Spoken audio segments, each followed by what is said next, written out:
We are all here. We have more and more people. Altogether, 980 participants registered. I assume that not everyone is going to join us at the very beginning. Some of you may join us later or tomorrow, but it is my pleasure and with great joy, pride for all our colleagues who together with myself and together with our team and our colleagues from abroad contributed to the fact that we can all meet here today. I would like to officially open the conference. Our conference that's entitled How to Support Emotionally Vulnerable People is around this particular topic. And at the beginning, for a few minutes, I would like to tell you, of course, I would like to speak longer.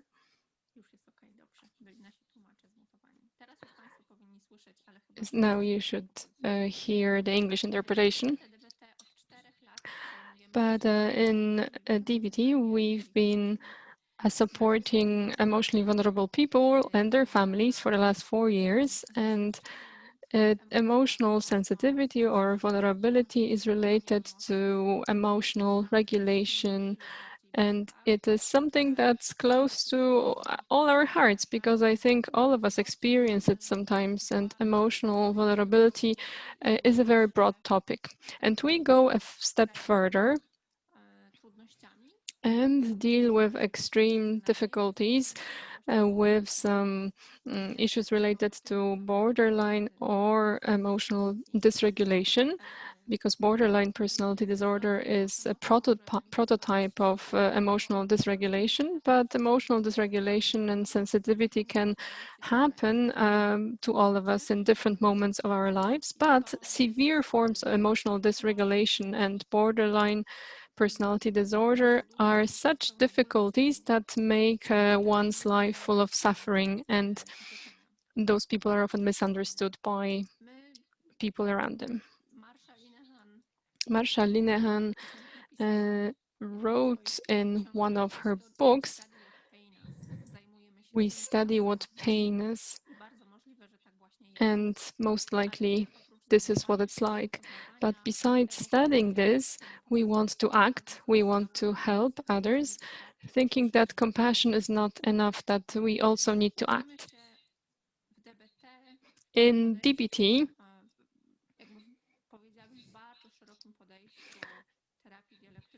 in a very general context of behavioral dialectical therapy, we try to distinguish and learn to distinguish what is a problem and what is a solution, and how to approach both those aspects, what should be validated and what should be changed. And we focus on developing skills among people we work with. In DBT, we have a authenticity-based approach, authenticity of ourselves, professionals, therapists. Marsha Linehan says that DBT skills are life skills that are useful to everyone. Therefore, we try to make sure that the knowledge about DBT and focusing on the problems of emotional dysregulation to be as available as possible for us and for therapists and people who are sharing knowledge about DBT. It's all about applying the skills in our everyday life, at work, but also in our personal life. When we talk about borderline therapy and treatment in the DBT society, we promote DBT because it is a therapy that validates and supports, but we also are interested in different forms of therapy and treatments, and we compare them, we check them, we study them. We do all this in order to educate people, but not only, because our priority is to build a community of involved and motivated therapists, those who will feel they are supported, that will treat the community of patients and their families, so that people who are dealing with problems don't feel that they're alone, They feel that there is a community and there are places where they can reach out for help, that they're not in isolation. Because have a look that very often when we are experiencing difficulties or people with borderline personality disorder and when they are trying to look for treatment, they are ignored and then they think that there is something wrong with them and there is nothing that can be done to help them. Therefore, we try to give them hope and we say never give up. Again, it's a quote from Marsha Linehan, and no matter how many times you fall, it's important that you're able to get up. And we try to make sure that this getting up is not done on our own alone. So if you observe our Facebook page or our website or keep an eye on what we do, you will see that we go beyond the standard framework of workshops and lectures. Our work is not only about publishing information, but it's about building communities, working together, creating groups, and supporting each other. We teach our patients and their families that it is also important. The decision to find a group, a reference point where we can get emotional support and find understanding, this is a very important decision. Why is it so? It is because these days we often come across this approach that if somebody needs friends or can't cope on their own, that is a sign of weakness. And we say this is rubbish. It's in our nature to need others, to search for others, and to find a friendly group of support. And one key aspect of treatment is having this supportive community. Therefore, the event, like today, are aimed to encourage people to get involved, and that gives us a better chance of success. And that's what we're doing in our association, DBT, to work together. You will hear a lot about different principles and rules today, but our actions are mainly building the community of therapists and the community of patients and their families via therapeutic programs, support groups, via our flagship program called Family Connections. It's really a gift that we were giving just for a smile.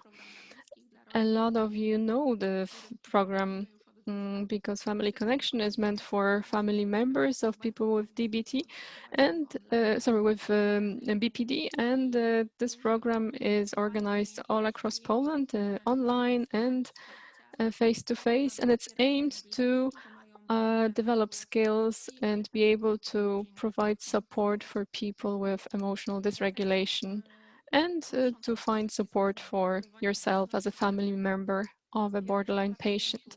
So if we look at supporting patients and building their community, if we look at building community of therapists, and if we keep to the rules of DBT, I can say that DBT is not a regular therapy. It's a full comprehensive therapy treatment that has a lot of components. You will hear about it today. You'll hear about skills training, about group therapy, about crisis management. You'll hear about consultation team, group of therapists. Why is it important? Because every one of us has different resources that I can use to help. We are all a different professional, a different parent. In the same way, every patient has a different type of problems and they need different types of skills that they need to solve their issues. That's why we think that DBT is a universal approach. And we hope that our work will continue in this manner, that will continue our actions with your support, and that we will together improve the quality of treatment, and that we will encourage professionals to verify the ways they work, to look for efficient, evidence based specialist treatment methods that we will help patients and their families look for programs or even demand diagnosis and referral to specific therapy programs. We will promote this knowledge because this knowledge gives us an opportunity to make a decision and take action. And I think I have to stop here because I was supposed to give a very brief introduction, and I hope it was a good introduction. We have amazing guests today, Professor Alan Frusetti, Dr. Armida Frusetti, Maria Elena Ridolfi, and also Anka Mrówczyńska, who is an author, and she decided to present to us too. And I hope that all of those lectures will inspire you, give you some food for thought. And I was just waiting till the end of my introduction because we also have more people now. I would really like to thank my entire team. Some of the faces are here. I have 20 screens in front of me, so I can't see everyone, but I can see my friend and colleague, Magdalena Tylko. I also see, sorry, Magda Augustyniak is another colleague of mine. She's not here with us today. Jacek Stasiuk, not present here today, but we remember his support. Also Sylwia Mańko, who I hope is here with us, and myself. Yes, Sylwia is here. He's a board member and a member of the commission, Alicja, Kasia, and others. Thank you to all the members of the team for helping us. Thank you to all our guests. I can see they are joining in. And very soon I will give the floor to Alan. But before that, let me tell you that thanks to your support, we nearly made it with the crowdfunding campaign. When I was starting our Facebook crowdfunding campaign, we had 9,450 Polish zloty for the organization of this conference and further actions. And those funds will definitely go back to you, go back to the community in a variety of manners, because that's what we do. We process those funds and turn them into something useful. So I encourage all of you who haven't paid yet and haven't donated to do so, so we can reach around amount of 10,000. Thank you to all of you who are present here, and I'm going to give the floor to our first guest. He is a great teacher and a great inspiration to us. For me personally, it is an incredible person and friend. I would like to give the floor to Professor Alan Frusetti. I'll find him soon. And I will give the floor to him.